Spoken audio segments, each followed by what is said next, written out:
Hey there, let's talk about rearranging formulas to highlight a variable within that formula. Just a heads up, this is a skill for GED students.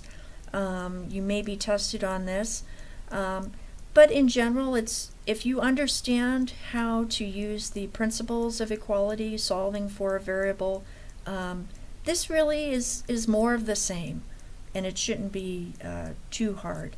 It seems weird because you're not really working with numbers, you're just moving letters around, and that might be the part that feels intimidating.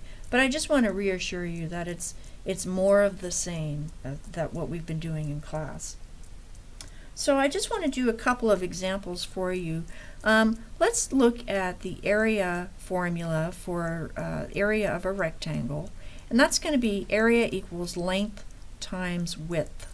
Okay, and again, we're not working with numbers, we're just working with letters, and essentially what we're going to do is we're going to pick one of these variables here, length or width, and we're going to say I want to solve for width. Okay, so that means I want W on one side of the equal sign and everything else on the other side. Now notice here we've got length times width. Now remember previously when we had say like 4x equals 12, we would divide by 4 to get rid of it. And so that's what we're going to do here. Instead of a 4, we're going to divide by L.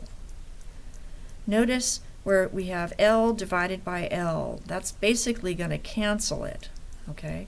Now remember, we had to also divide the other side by that same amount, so we're going to divide by L there. That's going to give us our width all by itself, and our W is going to be equal to the area divided by the length. Now notice the W's on the right side. You can certainly switch that around and that will look like this.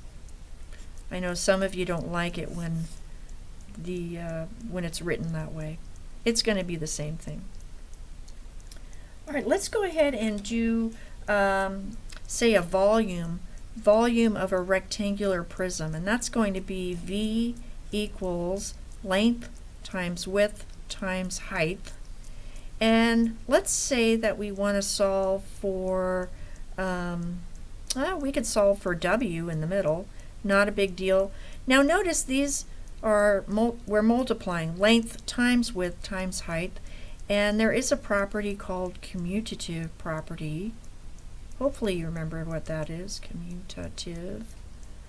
That means order doesn't matter, so we could switch these around if you want. If you could go, W, or you could do, length times height times W, and then we can go ahead and divide. Now, we could do this one of two ways. We could divide by the length on both sides, but then we would have the height times the width, and then we would have to divide by the height both sides.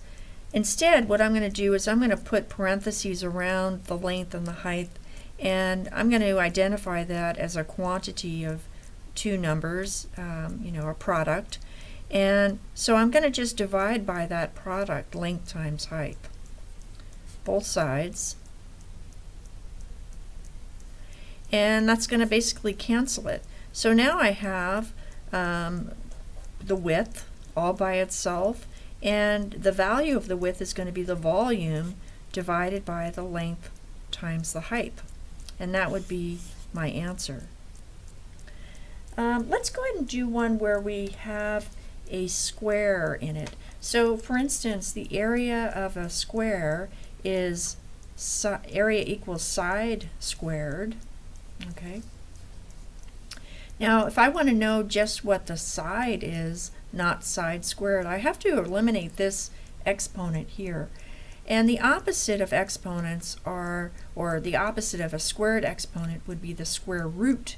So I'm essentially going to take the square root of both sides. That's going to eliminate that exponent, and I'm left with s by itself, and the square root of a, or the square root of the total area, will be what my side will be equivalent to.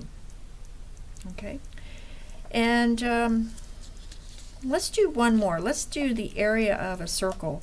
That also has an exponent in, as well as pi. So we've got area equals pi r squared. The r stands for radius. So say we want to isolate the radius. That means we need to get rid of this pi and this exponent. Now with order of operations, previously we always did exponents first and then multiply or divide. We're always going to do the opposite when we're solving for a variable. So instead of figuring out or eliminating that exponent, we're going to take care of this multiply divide business first. This is pi times radius, so we're going to divide by pi, both sides. That's going to eliminate it. So I'm going to rewrite it. I've got pi, or area divided by pi equals radius squared. Now, like that last problem, I'm going to take the square root of radius squared and the square root of a divided by pi, and my radius is going to be equal to the square root of the area divided by pi. Anyway, we're going to do several more problems in class. In fact, the homework, we'll likely do several of those homework problems together. Some people are a little intimidated by all the letters and without really working with any numbers, but it's really more of the same of what we've been doing previously.